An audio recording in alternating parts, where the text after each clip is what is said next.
अस्सलाम वालेकुम। मैं आपको खुशामदीद कहता हूँ प्रोग्रामिंग न्यूज़ के एक और ट्यूटोरियल में। और इस ट्यूटोरियल सीरीज़ में हम बात कर रहे हैं C sharp WinForm custom user controls के बारे में। ये इस ट्यूटोरियल सीरीज़ का तीसरा वीडियो है। पिछले दो ट्यूटोरियल्स में हमने बात की है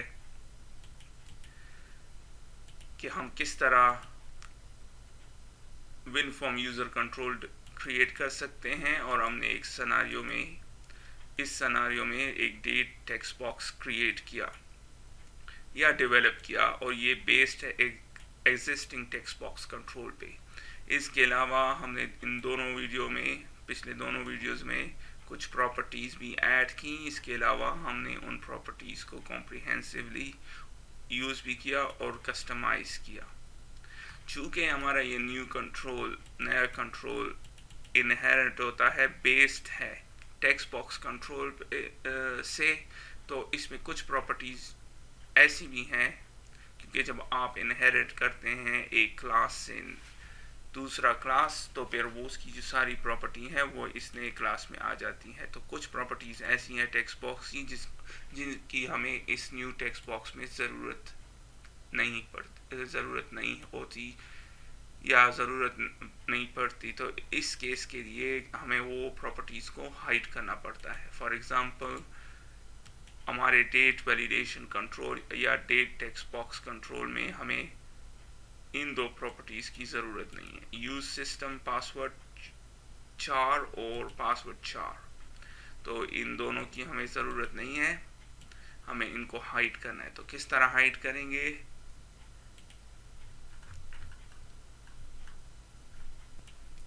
एग्जैक्टली सेम तरीका है जिस तरह हम करते हैं इन केस ऑफ एक और प्रॉपर्टी क्रिएट करेंगे। चूंकि ये प्रॉपर्टी ऑलरेडी क्रिएट है, फॉर एग्जांपल इस केस में हम लेंगे, पहले केस में यूज सिस्टम पासवर्ड करेक्ट 4। तो चूंकि ये ऑलरेडी क्रिएट है टेक्स्ट बॉक्स क्लास में, तो हमने देखना है सबसे पहले कि इसकी डेटा टाइप क्या है। तो इसकी डेटा टाइप आपको यहाँ से मिल जाएगी जब आप डॉक्यूमेंटेशन में जाएंगे msdn.microsoft.com, तो आपको पता चल जाएगा कि ये क्या है।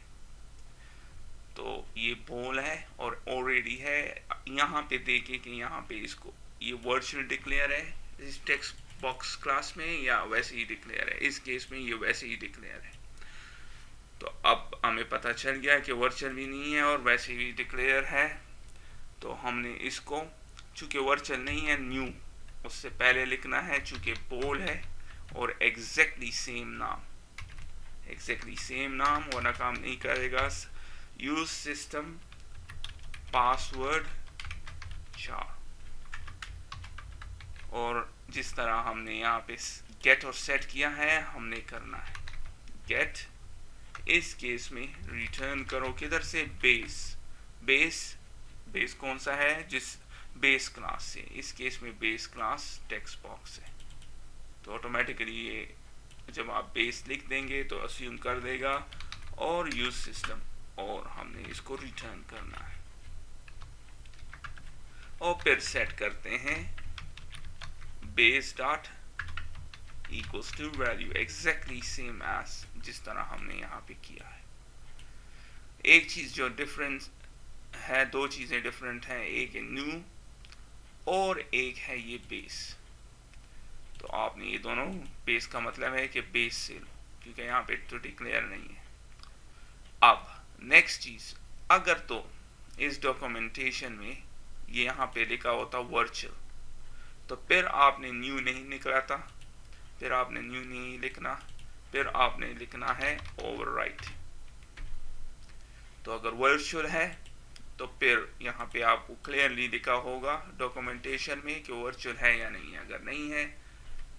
अगर वर्चुअल है तो फिर आपने ओवरराइट लिखना है, और अगर वर्चुअल नहीं है जैसे कि इस केस में है, तो फिर आपने न्यू लिखना है। अब ये तो हो गया। एक चीज़ हमने और करनी है, और वो है कि हमने इसके ऊपर लिखना है ब्राउजेबल नहीं होना चाहिए और फॉल्स कर देना चाहिए।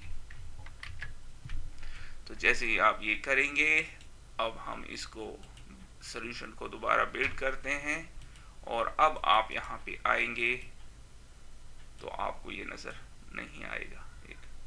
एक नज़र आ रहा है और एक नज़र नहीं आ रहा। अब इसको भी के साथ भी यही करते हैं।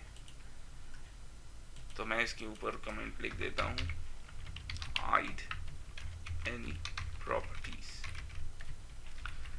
अब इसी तरह अगेन ब्राउजेबल,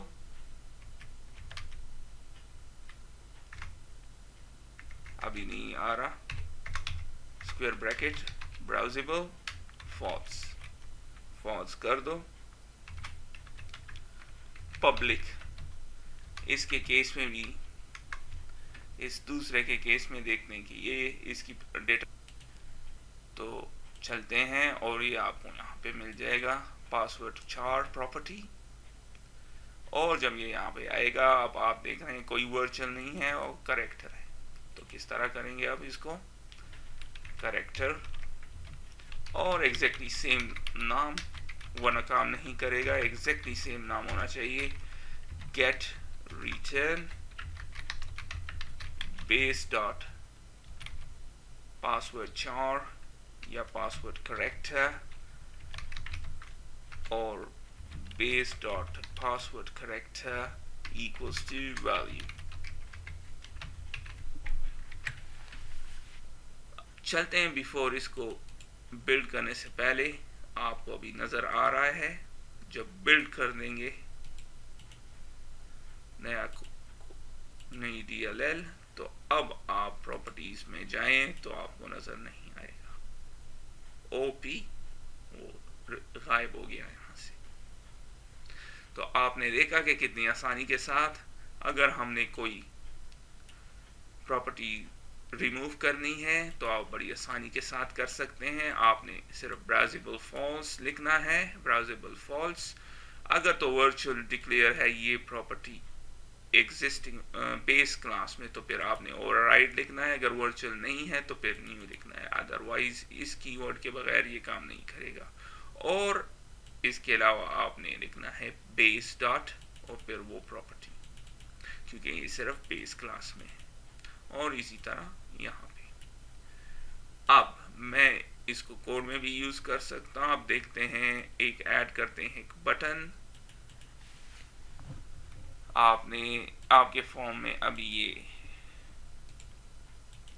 कंट्रोल है, यहां से तो रिमूव हो गया। देखते हैं कोड में हम इसको एक्सेस कर सकते हैं, और आप देख रहे हैं हम दोनों प्रॉपर्टीज को अपने कोड में एक्सेस कर सकते हैं।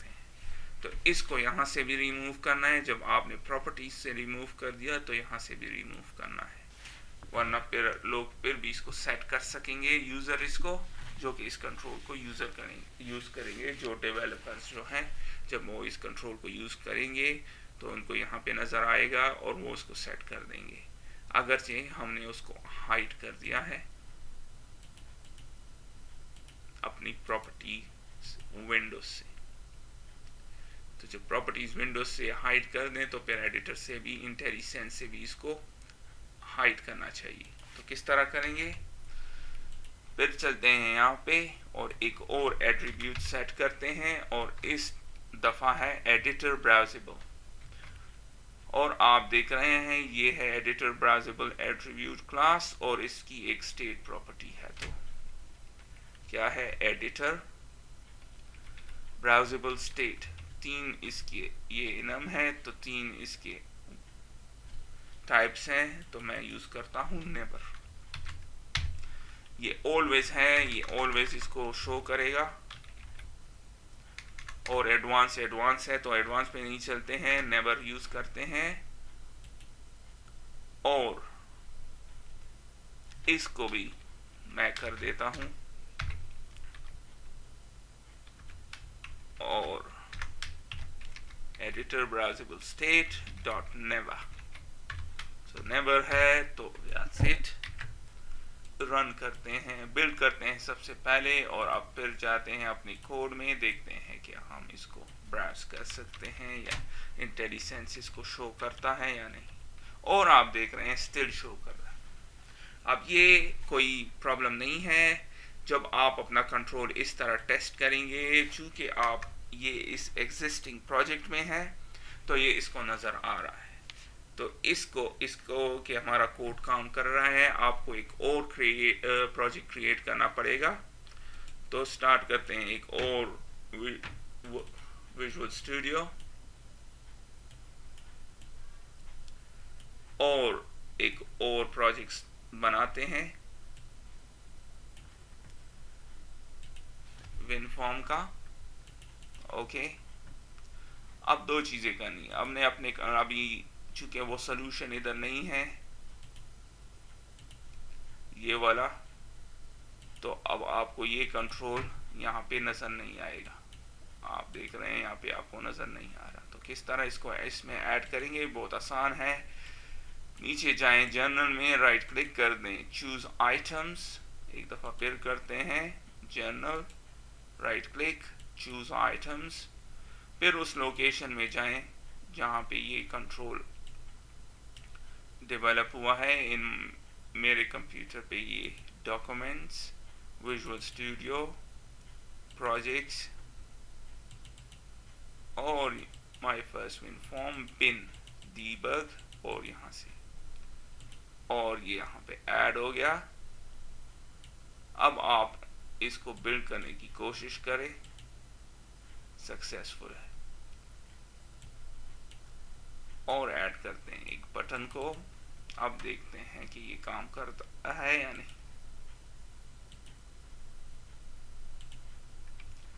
Date text box one dot text password, और अब आप देख रहे हैं वो यहाँ पे विजिबल नहीं है। वो दोनों प्रॉपर्टीज यहाँ से भी इंटेलिजेंस में भी अब विजिबल। तो इस तरह आप इसको टेस्ट कर सकते हैं। तो ये आपको हमेशा नज़र आएगा। अगर तो प्रोजेक्ट आपके एग्जिस्टिंग सोल्यूशन जो है, दोनों प्रोजेक्ट एक ही सोल्यूशन में हो, तो फिर आप इसको हाइट इंटेलिजेंस से नहीं कर सकते। तो आपने इसकी DLL को यूज़ करनी है, जैसे कि मैंने इस केस में यूज़ किया। उस कंट्रोल को यहाँ पे मैंने आपको शो किया, डेट टेक्स्ट बॉक्स, और जब आप इसको ऐड करेंगे तो ये इसको यहाँ पे ऐड कर देगा। जब यहाँ पे ऐड हो जाएगा तो फिर आप ये इंटेलिजेंस को ये नज़र नहीं आएगा, ये दोनों प्रॉपर्टीज इसको नज़र नहीं आएंगी। सो जैसे कि आप देख रहे हैं, सिंपल एज दैट। तो इस ट्यूटोरियल में आपने सीखा कि हम किस तरह हाइड कर सकते हैं प्रॉपर्टीज को अगर हमें उनकी ज़रूरत नहीं है। तो इसके साथ ही मैं इस ट्यूटोरियल को ख़त्म करता हूँ। फिर मिलते हैं किसी और ट्यूटोरियल में, तब तक के लिए खुदा।